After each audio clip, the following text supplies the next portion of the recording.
Bonjour à vous tous et bienvenue à Sens Politique, nouvel épisode aujourd'hui qui va graviter autour d'un sujet très brûlant à l'actualité qui concerne beaucoup de personnes au Québec, mais surtout en Abitibi-Témiscamingue. Alors, je suis ravie d'accueillir avec moi notre invité de la semaine, Monsieur Éric Gingras, qui est président de la Centrale des syndicats du Québec. Alors, nous allons avoir la possibilité de parler de la grève possible qui est à l'horizon. Et en plus, ben, on va parler de ses implications ici en Abitibi-Témiscamingue. Alors, merci beaucoup, Monsieur Gingras, pardon, de vous joindre à nous. Alors, pour commencer, j'aimerais que vous nous donniez un aperçu sur la situation actuelle et les raisons pour lesquelles le 6 novembre, ben, la grève est à l'ordre du jour. Ah, ben écoutez, ben merci de l'invitation. Écoutez, je pense qu'il y a beaucoup de choses qui se sont dites dans les médias. On peut en profiter lorsqu'on a quelques minutes comme ça avec vous de rectifier certaines choses. Écoutez, ce qui se passe présentement, c'est vraiment la volonté des travailleuses et travailleurs du secteur public, donc de nos écoles, de nos hôpitaux, de nos cégeps, d'être en mesure d'améliorer les conditions de travail. Deux raisons. La première, c'est garder le monde beaucoup de personnel, quel qu'il soit prof, personnel de soutien, technicien, technicienne, éducatrice, puis probablement que les gens qui nous écoutent connaissent ces gens-là qui sont dans leur famille, etc., qui bien souvent vont quitter leur emploi parce qu'il y a des choses plus intéressantes, avec des salaires plus intéressants et des conditions de travail plus intéressantes qui vont quitter.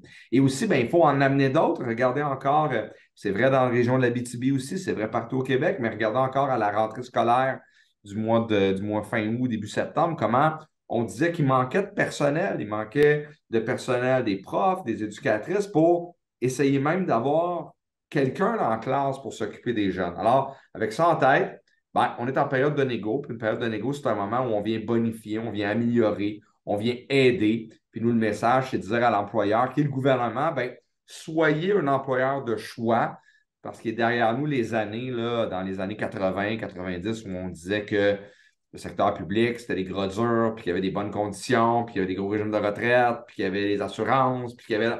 Là, maintenant, ça attire pas, là, parce que clairement, les gens quittent. Donc, c'est avec ça en tête qu'on s'est dit qu'il fallait augmenter la pression après presque une année de négociation et qu'on s'en va vers une grève le 6 prochain, le 6 novembre prochain.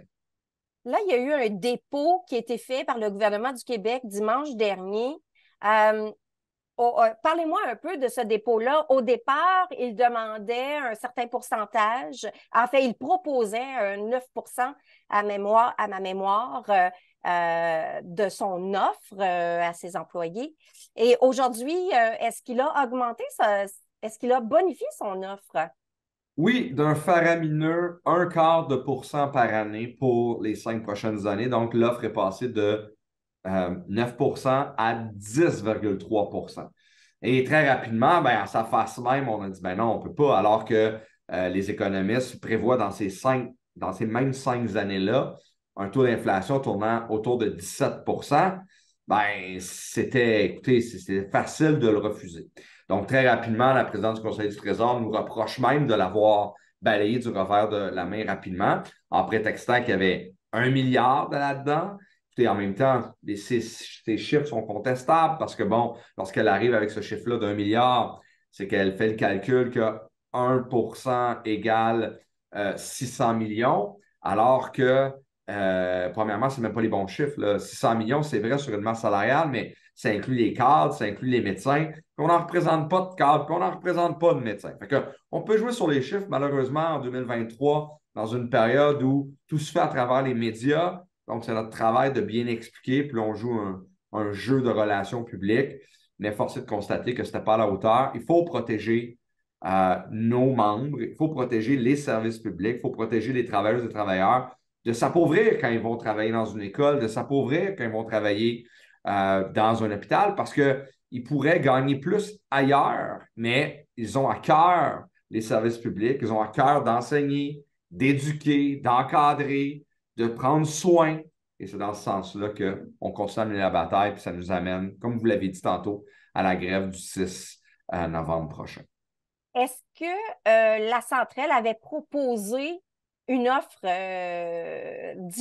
beaucoup plus différente de ce que le gouvernement a proposé. Ben, nous, on n'a pas fait de contre-proposition, puis je vous dirais qu'on n'en fera pas. OK. Pourquoi? Parce que nous, ce qu'on veut, là, c'est un mécanisme de protection du pouvoir d'achat. C'est si simple pourtant.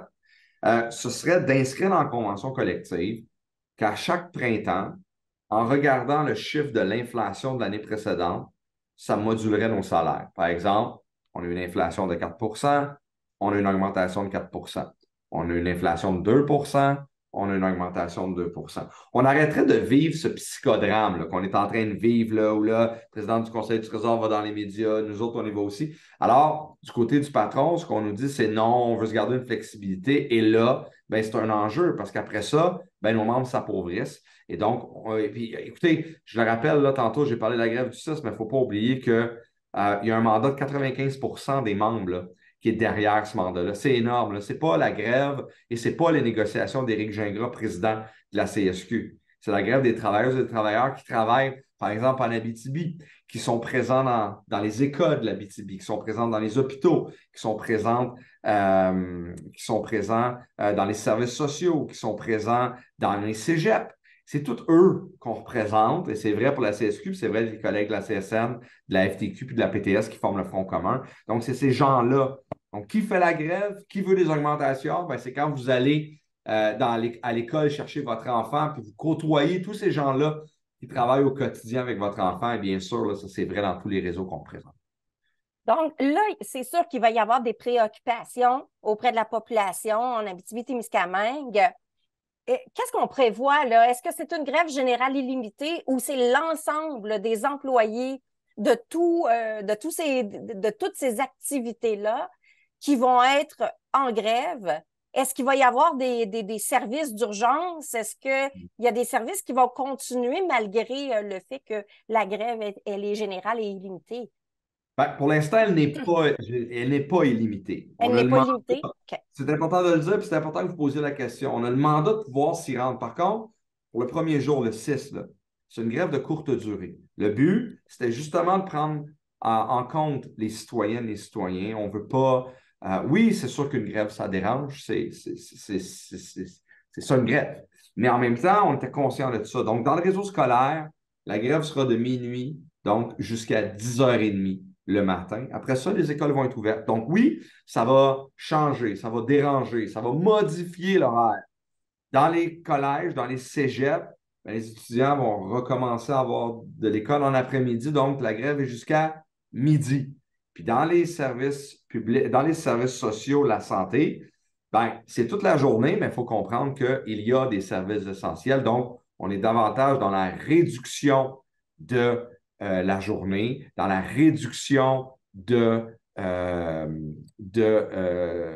services qui vont être offerts et non pas dans l'arrêt. Donc, pas de danger. Maintenant, ça, c'est le premier mouvement. Après ça, ben, on aura à se revoir puis se dire, est-ce qu'à ce moment-là, on vient augmenter la pression avec quelques jours, par exemple? Ben ça, on saura le signifier. Mais le but, c'est de bien faire les choses puis de bien expliquer à la population ce qu'on fait. OK. Fait que donc, si on comprend bien, euh, c'est vraiment le 6 et là, en ce moment, il n'y a pas d'autres journées qui ont été ajoutées, là. Non, il n'y en aura pas. Puis, du manière ou d'une autre, que vous le sachiez, la loi nous oblige à. On ne pourrait pas en rajouter une décider d'en rajouter une demain, là, de dire, ben, OK. il y en aura une le 7 aussi. On ne Mhm, peut pas faire ça. Il faut attendre la fin de la grève qui a été convoquée le 6 pour mhm. en appeler une autre qui ne pourra pas avoir lieu avant 10 jours. Fait que vous voyez comment il y a un encadrement, puis comment on ne va pas là, informer la population en 24 heures d'avis. Ça va Mhm. bien se faire parce que on veut s'assurer que la population est au fait de ce qu'on fait parce qu'on ne le fait pas contre la population, mais pour la population. Population qui, on sait, là, nous appuie dans nos demandes.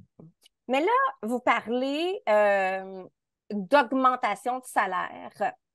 Euh, Quand on parle d'augmentation de salaire, ce n'est pas nécessairement des conditions que les employés ont à travailler. Tu sais, si on prend dans le domaine de la santé, les infirmières, il y a les temps supplémentaires obligatoires. Est-ce que ça fait partie des demandes et propositions au niveau du gouvernement ou c'est seulement au niveau salarial? Non, non, bien sûr, je pense que vous le nommez très bien. Il existe plein d'autres choses. Il y a le temps le temps supplémentaire obligatoire en santé, il y a la composition de la classe dans les écoles, hein, il y a le service aux élèves qui est défaillant, il y a la précarité du personnel de soutien. Oui, ça aussi, c'est travaillé. La différence, c'est que ça, c'est des choses qui demandent beaucoup plus de temps à expliquer. Alors, bien souvent, on y va au salaire, c'est quelque chose qui s'explique bien avec des pourcentages. D'ailleurs, le gouvernement, c'est ce qui se fait, c'est ce qui fait beaucoup dans l'espace public. Mais oui, on veut travailler sur tous ces éléments-là pour offrir de meilleurs services et pour que les conditions de travail soient plus intéressantes pour les membres qui y œuvrent. Donc, ça veut dire qu'en ce moment, la négociation est beaucoup plus salariale, mais conjointement avec les autres demandes qui vont s'ajouter Oui, au fil du temps. absolument. Mais je vous dirais que présentement, tout est en parallèle, mais Hum, on parle beaucoup plus du salaire parce que c'est plus parlant pour monsieur, madame, tout le monde. Bien mhm. sûr, le gouvernement se plaît à nous envoyer des gros chiffres d'1 milliard, etc. Mais moi, je le dis tout le temps, vous savez, on a 600 000 travailleuses, travailleurs dans le secteur public. On en représente 420 000 dans le front commun. Donc, c'est sûr que ça sera toujours des gros chiffres. C'est comme si je vous disais, je vous offre une belle maison de 17 pièces, mais après ça, je rajoute que là, vous allez trouver que c'est bien beau, c'est le fun, puis c'est grand. Mais si je vous dis que vous allez être 6 familles dedans, tout d'un coup, c'est plus la même chose. C'est un peu ça le secteur public. On a beau brasser des gros chiffres, mais ça reste qu'il faut offrir des services à la population avec tout ce monde-là. Hum. Donc, la centrale des syndicats représente, on parle de tout ce qui est l'éducation, mais également le domaine de la santé et sociaux. Là, il y a le Front commun qui a décidé, lui, qui menait le bal là, dans tout Oui. ça. Là. Donc, vous êtes 4 syndicats dans le Front commun? Effectivement, du côté de la CSQ, on est 130 000 membres. Bien sûr, après ça, il y a nos collègues de la CSN qui sont tout aussi nombreux, mais même un peu plus, à 170 000 à peu près. Après ça, on a la FTQ, on a la PTS pour un total de 420 000. Donc, on est vraiment décidé de faire un front commun, ça le dit, pour être en mesure de recréer quelque chose qui s'était fait il y a 50 ans. Mhm. À ce moment-là, il y avait des batailles amenées importantes au Québec dans les années 70 et elles sont tout aussi importantes 50 ans plus tard. Et dans ce sens-là, on a décidé de créer ce grand front-là qui travaille ensemble avec de belles réussites, une mobilisation importante de 100 000 personnes à Montréal. Puis je sais, j'en ai vu des gens, des collègues notamment de nos syndicats en Abitibi-Témiscamingue qui étaient présents à Montréal le 23 septembre dernier et là, qui ont participé à des instances. Il y en a eu chez vous aussi dans votre région, des instances à travers tous nos réseaux, en CSQ, mais aussi avec les autres organisations. Et là, on a une première journée de grève le 6 et ce sera vrai aussi en Abitibi-Témiscamingue. Et ça comprend non seulement ce que vous représentez, mais tous les autres syndicats qui représentent les activités également. Donc, il va y avoir beaucoup de monde dans les rues, là, ce Effectivement, 6-là. effectivement, il faut se dire qu'en Abitibi-Témiscamingue, les écoles seront fermées le matin du 6. Toutes les écoles seront fermées. Le cégep aussi, le collégial qui va être fermé aussi jusqu'à midi. Et il va y avoir un ralentissement dans les hôpitaux aussi, parce que même s'il y a des infirmières qui ne sont pas en front commun, qui sont davantage du côté de la FIC notamment, on a quand même le personnel de soutien, les préposés aux bénéficiaires, on a les technologues, les techniciens, d'autres professionnels aussi. Donc, vraiment, là, c'est tous les réseaux publics qui vont être affectés et aussi les services sociaux, DPJ, etc., qui vont être affectés le 6 novembre prochain. Et vous croyez qu'avec cette grève, que le gouvernement va bouger un peu plus pour offrir une meilleure bonification? C'est ce qu'on le souhaite. On a vu que malgré cette annonce-là, le dépôt n'a pas été à la hauteur dimanche dernier. Donc, est-ce qu'on aura besoin de plus de jours? On a bien peur que oui, mais on prendra la décision en temps et lieu. Merci beaucoup, M. Gingras. Ça m'a fait plaisir à vous. Alors, j'espère que vous avez apprécié toutes les informations que vous avez reçues aujourd'hui de la Centrale des syndicats du Québec. Et d'ailleurs, hein, vous savez, ça sera aussi en Abitibi-Témiscamingue, donc le 6 novembre prochain, avec justement les informations de M. Gingras, il y aura la grève, une première journée de grève. Alors, ça sera à voir et peut-être à planifier vos déplacements, vos rendez-vous et peut-être l'étude à la maison cette journée-là pour certains étudiants. Alors, peut-être qu'on se fera un suivi un peu plus tard, après le 6, M. Gingras, pour avoir plus de détails pour la suite des choses. Avec plaisir. Merci à vous. À bientôt, Merci. tout le monde.